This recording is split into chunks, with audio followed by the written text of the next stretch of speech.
500 ton ইলিশ যখন রপ্তানি হয়েছিল ভারতে, তখন আপনি বলেছিলেন যে কেন এই ইলিশ রপ্তানি করা হবে। এইবার দেখা যাচ্ছে আপনাদের সরকার 3000 টন ইলিশ রপ্তানি করছে, এর কারণ যদি আমাদের বলেন। আরেকটা বিষয় বলে রাখি, প্রফেসর আসিফ নজরুল আপনি আসবেন শুনে অনেকে আমাদেরকে প্রশ্ন পাঠিয়েছেন, সুতরাং আমাদের অনেক প্রশ্ন আছে। আপনি যদি একটু সবগুলি বিষয়ে যদি আপনি একটু সংক্ষিপ্ত আকারে একটু বলেন যে আপনারা 3000 টন ইলিশ রপ্তানি করছেন, এটি কেন? জি, আমি প্রথমে আপনাকে বলি, আমি ইলিশ রপ্তানির যে স্ট্যাটাসটা দিয়েছিলাম তখন আমি উপদেষ্টা ছিলাম না। আর 3000 টনের ব্যাপারটা আমি আপনাকে একটু ক্ল্যারিফাই করি। সেটা হচ্ছে আমাদের এই গত বছর, আমি একদম পরিসংখ্যান নিয়ে এসেছি যাতে কোনো মিসআন্ডারস্ট্যান্ডিং না হয়।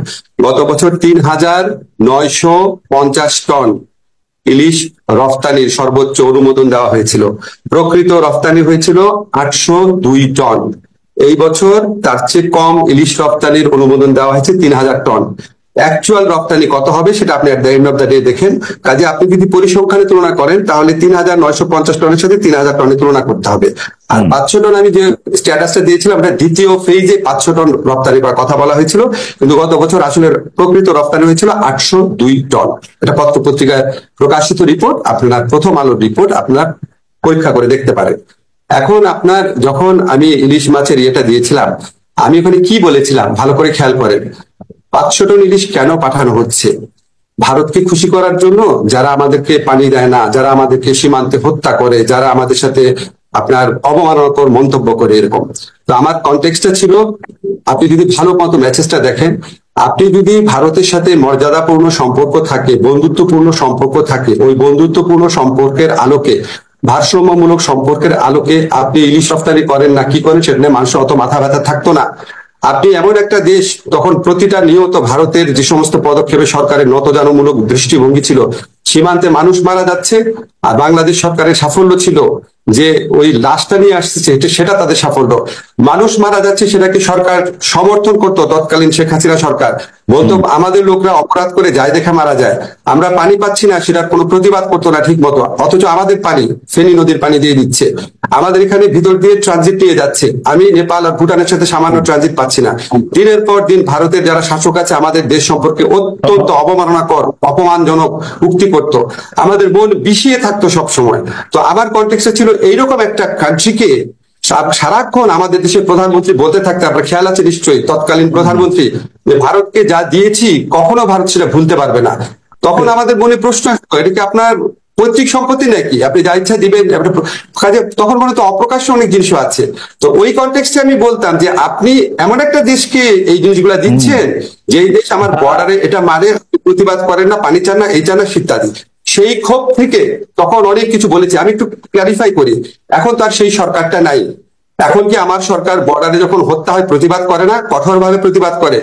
তাদের অমিত শাহ একটা বক্তব্য দিয়েছে, আপনি আমাদের বক্তব্য দেখেন কত কড়াভাবে বলা হয়েছে, অত্যন্ত আপত্তিকর, বন্ধুত্বমূলক সম্পর্কে গিয়ে তীব্র প্রতিবাদ জানিয়েছে। আমাদের যিনি চিফ প্রধান উপদেষ্টা আছেন উনি ভারত সম্পর্কে কিভাবে কথা বলেন, আমি আমার প্রথম আলো ইন্টারভিউতে ভারত সম্পর্কে কিভাবে কথা বলেছি। এবং এখনকার কনটেক্সটে আপনি যদি বলেন, আমি একটু ক্লিয়ার করি আপনাকে, এই 500 টন ইলিশ রপ্তানি প্রক্রিয়া আমি যদি ছিলাম না, এটা হচ্ছে কনসার্ন মিনিস্ট্রির সাথে আলাপ করে বা কনসার্ন মিনিস্ট্রির সাথে কথা বলে করা হয়েছে। আপনারা যখন আমার নিজের কাছে মনে হচ্ছে কেন দেওয়া হচ্ছে, আপনি কি যুক্তিগুলো শুনতে চান? এইটার পিছনে যে কি কি কথা আমি শুনেছি আমি নিজে ইনভেস্টিগেট করে, আমার মনে হয় যে সেই যুক্তিগুলি আমরা নিশ্চয়ই শুনবো। আমি মাঝখানে একটু কথা বলে নিই, অনেকগুলি বিষয় নিয়ে যেটা আমাদের কথা বলতে হবে। প্রফেসর আসিফ নজরুল, এটি একদম পরিষ্কার যে গত সরকারের সময় গত সরকার ভারতের প্রতি একটি নতজানু ভূমিকা দেখিয়েছিল। সারাক্ষণই তারা মানে যাই হোক ভারতের কথা যদি এরকম ভাবে বলাও যায়, ভারতের কথা উঠতো এবং বসতো, এরকম একটা পরিস্থিতিও তারা সৃষ্টি করেছিল। কিন্তু ভারত কিন্তু এই সরকার চেঞ্জ হওয়ার সাথে সাথে চেঞ্জ হয় নাই, আপনারা চেঞ্জ হয়েছেন। ভারত ভারতের আগের মতোই আছে। তার মানে আপনারা কিছু কড়া কথা বলছেন, ইলিশও দিচ্ছেন। গত সরকার কড়া কথা বলতো না, ইলিশ দিত। আপনারা কড়া কথা বলছেন, ইলিশ দিতেন। এটা কি একটা সিম্বলিক যে আপনারা ভারতের সাথে একই রকম সম্পর্ক রাখবেন, শুধু কিছু কড়া কথা মাঝখানে বলবেন? ব্যাপারটা কি এরকম? নো নো, আমি যতটুকু বুঝতে পেরেছি, আমি যখন এই ব্যাপারটা ইনভেস্টিগেট করেছি তখন কতগুলা কথা বলা হয়েছে, এগুলো কিন্তু আমার কথা না, আমি মানে রপ্তানির পেছনে কথাগুলো শুনতে চেয়েছি। তখন একটা কথা বলা হয়েছে যে আমি যেটা যেটা ইনভেস্টিগেট করে বা জিজ্ঞেস করে জেনেছি, সেটা হচ্ছে আমাদের ছাত্র জনতার যে বিপ্লব হয়েছিল, এই বিপ্লবে পশ্চিমবঙ্গের মানুষের সমর্থন ছিল। তারা আমাদের ওখানকার দূতাবাসের সামনে কর্মসূচি পালন করেছে। পশ্চিমবঙ্গের যে মুখ্যমন্ত্রী ছিল তিনি অত্যন্ত কড়া ভাষায় আমাদের তৎকালীন প্রধানমন্ত্রী সমালোচনা করেছিলেন এবং এটা নিয়ে একটা টানাপোড়েনের সৃষ্টি হয়েছিল, এবং আমাদের এই ইলিশটা প্রধানত পশ্চিমবঙ্গের মানুষের জন্য যাচ্ছে, এগুলি কিন্তু আমার যুক্তি না, আমি যেসব কথা শুনেছি। আর একটা কথা বলা হয়েছে, মোট যে ইলিশ রপ্তানি করা হচ্ছে সেটা হচ্ছে 0.29%।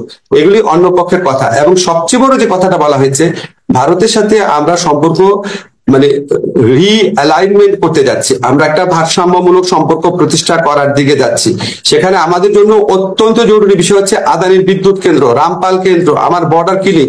সেখানে আমি একটা অপেক্ষাকৃত লঘু বিষয়ে আমি তাকে একটা মেসেজ দিতে চাই না যে আমি তোমার সাথে খুব হোস্টাইল। আমি ওই ভারসাম্যমূলক সম্পর্কের সৃষ্টি করার প্রয়াস হিসাবে আমি এই পশ্চিমবঙ্গের মানুষের ইলিশের যে ইয়েটা আছে, এই ছোট একটা জিনিস নিয়ে আমি তাকে আঘাত করতে চাই না।